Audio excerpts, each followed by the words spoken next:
Hey guys, so today's video is going to be my long-awaited cheeks piercings video.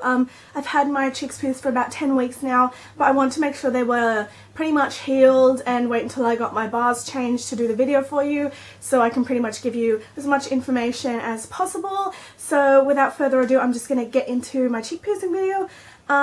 And yeah, let me know if you guys liked this video and I gave you helpful information, and if there's anything else that I missed that you want to know, just comment it down below and I will respond to you.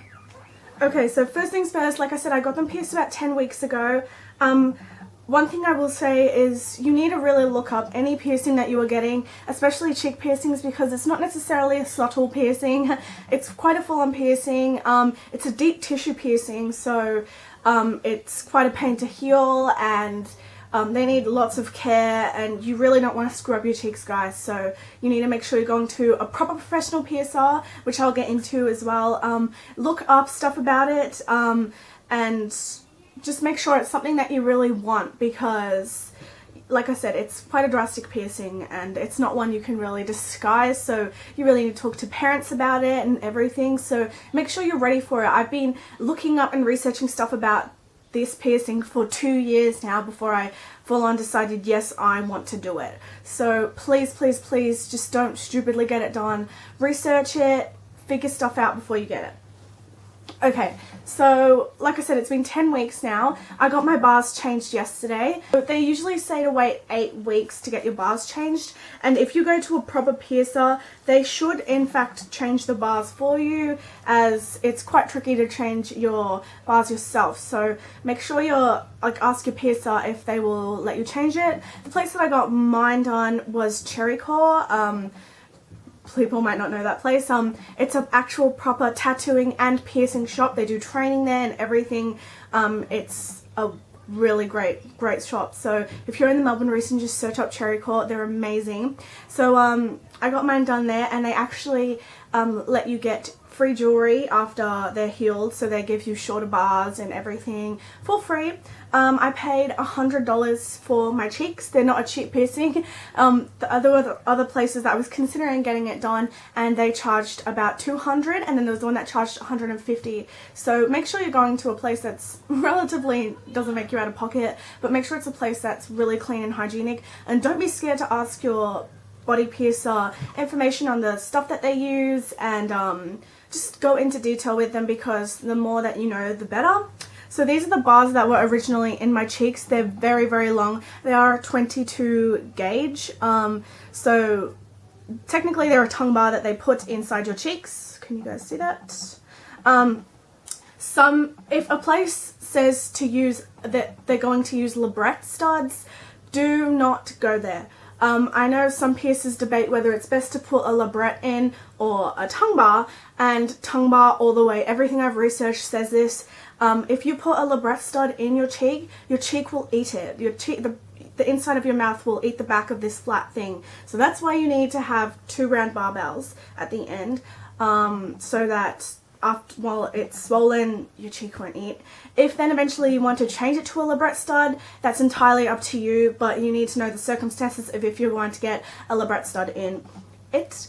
Labret studs are best for lip piercings, everyone should know that, not for cheeks. So make sure that you're getting a tongue bar put in your cheeks. So ask about the jewelry and make sure that they are putting in the right size, which is 22 gauge.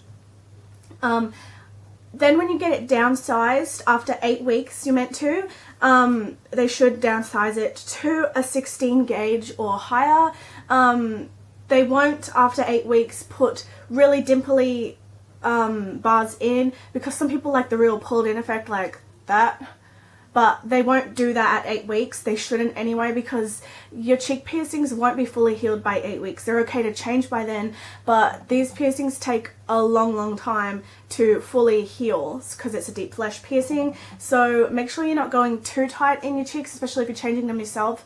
Make sure that the bar is a reasonable size. So mine now just sits perfectly on my cheeks when I'm not smiling, and then when I smile, they pull in.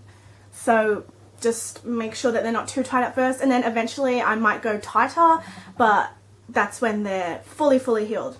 So I've got all these free bars because when I was getting them changed yesterday, They usually try 16, like I said, and 16 was too small for my cheeks, so then he tried 18, still too small, and I'm at 20 now, which is only 2 mil down from the original because I've actually got very thick cheeks. I'll go into healing now. You need to make sure that you bathe them twice a day, no more than twice a day, because you don't want to over clean your piercing, because you want natural bacteria in your skin and flesh to in fact heal your skin. If you over clean it, there's a risk of it getting too clean, then bacteria will get in because it's such a fresh zone. So make sure that you're not overly cleaning it. That's the worst thing you can do, but also make sure you are in fact cleaning it, because if you don't, you can get all sorts of stuff stuck in there, and that's really not a good idea. With girls wearing makeup, make sure you leave a reasonable gap around your bar, because you do not want to get chemicals from your makeup inside the hole. That's the worst thing you could do. So I left a decent amount radius around my bars so nothing got in. So what I did is I made a saltwater solution fresh myself. So you put, I think it's half a teaspoon of salt in with a 1/4 cup of water, and make sure the water is semi-warm, so about lukewarm, and I'd kind of like pour it over my cheeks, and I'd get a Q-tip and I'd rub it around. Some people have said that they really kind of like jizz a lot and they ooze a lot. I find the most that mine oozes, I'll get out of the shower and I'll have a bit of gunk around it, but it's completely normal if yours ooze out stuff, kind of like a pussy substance. It's completely normal, but if it's not a yellowy colour, and it's say greeny or something, you really need to go back to your piercer and get it checked, because that's something you don't want as an infection, because it can kill you. So make sure you're taking really good care of them, guys. Another thing is that they do swell quite bad the first week, I would say. Mine swell pretty big, and it's quite uncomfortable to eat, so make sure you got soups prepared to eat and stuff like that. But after that week, I found I was eating completely fine. They do get this kind of lump in the skin. It just feels like a kind of like, it's hard to explain. It feels like there's a little bit of a lump under the flesh. That's completely normal. It's pretty much the tissue is dying. If you guys have looked up this piercing, you would know that it does dimple your cheeks. When you pierce through your cheeks, the tissue does die, which will leave you with permanent dimples. So with my bars out, I've got really deep dimples because my cheeks are really thick. So depending on your cheek structure itself, they might not be super dimpled naturally, but the flesh will die, which, don't let that scare you, that's just the term that they go by it.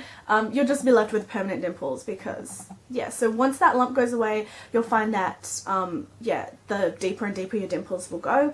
Like I said, my cheeks are really thick, so that means my dimples are really deep. If your cheeks aren't really thick like mine, then your dimples might not be as prominent, so maybe that means that you might want to eventually get tighter bars if you want the dimple effect. So when I do, if I ever take the piercing out, I will be left with a slight hole from the piercing and big dimples. It's something that you need to consider whether you actually want proper dimples once you take the piercing out, but I'm kind of planning on keeping these piercings for a long while, so it's just whether or not you super want this piercing. And like I said, do a lot of research, you guys, because it's not one that will just close up and there'll be nothing there. You will be left with a dimple and a slight hole. What are other things, you guys? You'll find that sometimes they will develop an outer skin lump. It looks like a bit of a pimple. Mine did the other day. Again, it's completely normal. Just make sure you bathe it. It's just a part of the healing process, I guess. So just keep making sure you're cleaning it. Another thing is stay away from mouthwashes whilst they're healing. I can now use mouthwash, but I use alcohol-free, which I also use anyway because I do have my frenulum pierced. Which I'll link down below if you guys want to see that. Check out my other piercing videos if you would like. So just make sure you're not using any just make sure you're not using any alcohol mouthwashes, because it will aggravate your cheeks and you really don't want that. So for at least 8 weeks, stay clear from mouthwash. I know it's kind of gross, but you need to do it. And also make sure you're rinsing inside your mouth, I forgot to mention, with the salt water too, because don't forget you have to heal it inside as well. Just make sure you're overall cleaning them well and taking good care of them, you guys. Like I said, your body piercers should then change them over for you once they're healed. They will actually examine your cheeks before they then change them to see if they are ready, because some people's bodies of course take longer to heal and some take a short amount of time, but they should not change them before an 8-week period. So make sure that you've got that down pat and don't change them yourselves before 8 weeks, guys, because like I said, this is an extreme kind of piercing and you really don't want to mess up your face. So just take good care of it.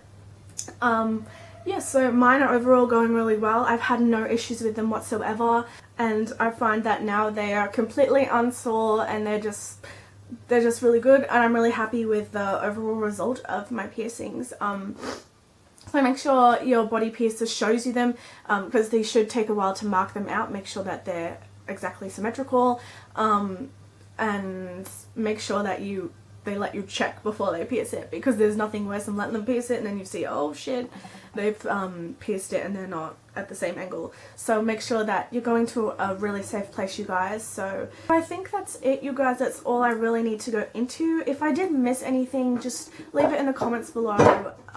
Ask me on my Instagram or anything if you have any questions about them. I hope I did this video justice. It's really hard getting everything crammed into a video because there's so much information you can go into about body piercing, but I hope that I did okay. It's kind of hard explaining it, piercing kind of stuff, but I hope you guys enjoyed this video. If it helped you in any way, thumbs it up. Please make sure you do your research before you get this piercing done, you guys, but overall it's a really cute piercing and I really love it. So don't forget to subscribe to my channel, and check out my links down below to my social networking sites and previous videos. I love you guys so much and I hope you have a fantastic day.